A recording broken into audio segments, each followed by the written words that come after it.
There's a version of us, somewhere, who became everything we dreamed of when we were young.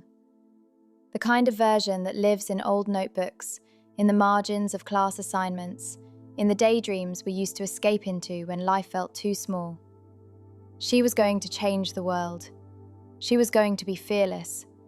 She would create the life she imagined with nothing but raw hope and a stubborn kind of light. And we loved that version of ourselves because she felt limitless, like nothing could touch her, like time was on her side, like the path was already waiting for her feet to find it. But most of us don't become that person. Not because we fail, not because we're weak, not because the dream wasn't real, but because life happens. It twists, it bends, it pulls us into places we never expected to go. Places that are harder, quieter, more complicated. Places that feel nothing like the future we imagined. And sometimes, when we finally stop long enough to breathe, we look around and realize that even the life we're living isn't the one we thought we'd end up in. It's an ache that sits somewhere deep, somewhere we don't talk about often, somewhere we hold close because admitting it out loud makes it feel all too real. There's a sadness in that, a gentle kind of grief, not loud or dramatic, just the soft mourning for a version of ourselves we never got to meet. And maybe that's why it still hurts, because there's a part of us that wonders what happened to the person we were supposed to become. This is Z and Cruz, and this week's episode is called Waiting for a Train. There's this moment in life, and it never announces itself, where the dream changes before we're ready. Not because we wanted it to, not because we chose something better, but because the world shifted under our feet. Sometimes it's subtle, a job that steals our time, a relationship that drains our energy, a responsibility we never saw coming, a heartbreak that takes more of us than we expected to lose. And sometimes it's sharper, a betrayal, a disappointment, a heartbeat we weren't ready for the universe to take away. A crossroads where the path we wanted isn't the one life gave us. And before we realize it, the dream we carried with such certainty starts to dim around the edges.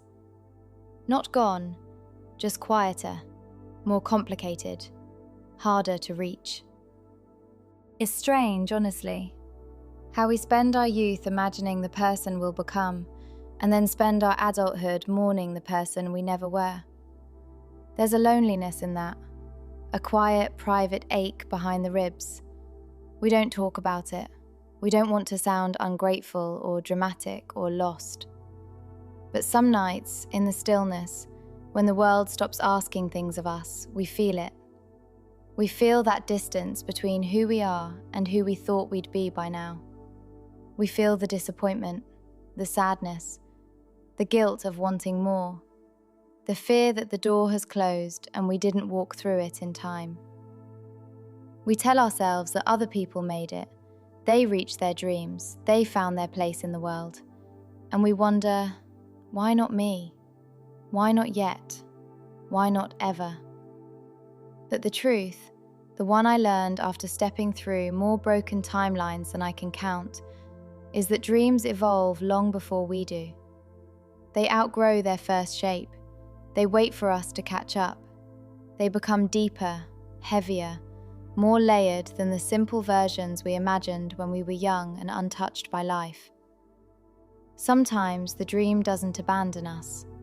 Sometimes it's simply waiting for the version of us who survived enough life to hold it with both hands. And maybe that's why it hurts, because even when the dream changes, our heart hasn't let go of the original version. Not yet. Not entirely. There's a kind of void that doesn't come from losing something we had, but from losing something we never did. A dream, a version of ourselves, a future that felt so real in our minds that its absence feels like a wound. It's strange, isn't it? How you can miss something that never actually happened. Miss the person you thought you'd become. Miss the life you imagined would be yours. Miss the version of yourself who once felt possible. Some mornings, the grief sneaks up quietly, a heaviness behind the ribs, a hush in the chest, like your body remembers a timeline your life never touched. Other times it hits harder, like a sudden drop, like you stepped into a space where something should be but isn't. We try to name it, try to explain it, try to understand why we feel hollow when nothing specifically went wrong. But some grief has no language. Some longing has no coordinates. Some sadness doesn't point to a moment, it points to an absence. The absence of the person we hope to be. The absence of a life that once felt like ours. The absence of a future we held so tightly that letting it go feels like losing a part of ourselves. And we don't talk about this kind of grief because it sounds strange on paper. How do you tell someone you're mourning a version of yourself that never existed? How do you explain the ache of missing a life you never lived? But I think we all feel it in our own quiet way. The grief of unrealized potential, the sting of paths not taken, the sorrow of becoming someone different than the person we once believed we were meant to be. And maybe the hardest part is that we blame ourselves. We say we failed. We say we wasted time. We say we should have been more, sooner, better. But that grief isn't failure. It's proof that we once had hope, that we once believed in something bigger, that we once imagined a future that felt bright enough to miss, even though it never came true. It's okay to feel that void. It doesn't make you weak, it makes you human. And then there are losses so heavy they change the shape of our dreams entirely. We don't talk about that enough, how losing someone doesn't just take them from us, it takes a future we imagined with them. The late night conversations, the quiet rituals, the whispered plans in kitchens, the small moments that built the architecture of who we thought we were becoming. When someone leaves our life, through distance or death or the slow unraveling that hurts even more, the dream we built around them collapses too. We don't just grieve them, we grieve the version of ourselves who existed when they were still here. The version who believed in a future that no longer exists. The version who felt held or understood or safe in ways we didn't realize mattered until they were gone. Losing someone creates a fault line inside us, a before and an after. Before, we knew who we were trying to be. After, we're someone else entirely, someone trying to remember the blueprint of a life that changed too fast for us to keep up. And the hardest part? We're forced to grieve two things at once, the person we lost and the dream we can never return to.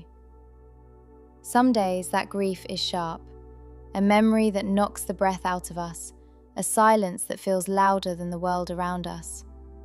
Other days it's quieter, a heaviness that forever rests in the chest, a sudden sadness in the middle of something ordinary, a reminder that part of us stopped growing when they left. We learn to keep going because life doesn't give us another choice, but there's an emptiness we carry, a space where a different version of ourselves used to live, and it never really goes away, not fully. That's the grief no one sees, not just the grief of losing them, but the grief of losing the us we thought we would become beside them. And in the process, losing the version of ourselves we dreamed of for so long. The person we were when loving them felt like the foundation of everything. The person who believed the dream was possible as long as we weren't chasing it alone. There's a moment in the film Inception that's haunted me for years. Not the action, not the dream layers, but that quiet idea of waiting for a train you don't know the destination of. A leap of faith, a surrender, a hope. Not because the destination makes sense, but because of the person you're supposed to meet there. That's the part that stays with me. The belief that the dream we chase isn't a place or a timeline or a version of ourselves we lost. It's the connection, the togetherness, the person we anchor to when the rest of the world feels fractured. But grief, real grief, is the moment you realize you're still waiting on that platform and they're not coming. You look down the tracks and there's nothing, just silence, just memory, just the soft hum of a life that moved on without the person who once made you believe you didn't have to walk it alone. And so you stand there, on that platform in your mind, holding the pieces of a dream that can't happen anymore. Not because you didn't try, not because you weren't enough, but because the person you were meant to take that train with is gone. Maybe they left, maybe life changed, maybe they drifted away while you were still holding on, or maybe they're gone from this life forever. Whatever the reason, you're left with the echo of the dream, the outline of what could have been, and the quiet truth that you have to step onto that train alone now. And maybe that's the hardest part of all, realizing that sometimes the dream isn't the destination, it's the person we thought would be beside us when we finally got there. And when they're gone, we're still on that platform, waiting, mourning, holding the memory of a journey we'll never take together. And maybe that's the dream we really grieve.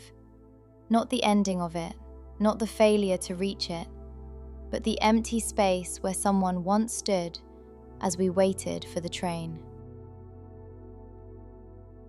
Please check your favourite bookstores worldwide for my novel, The Zepherous Chronicles Rebirth.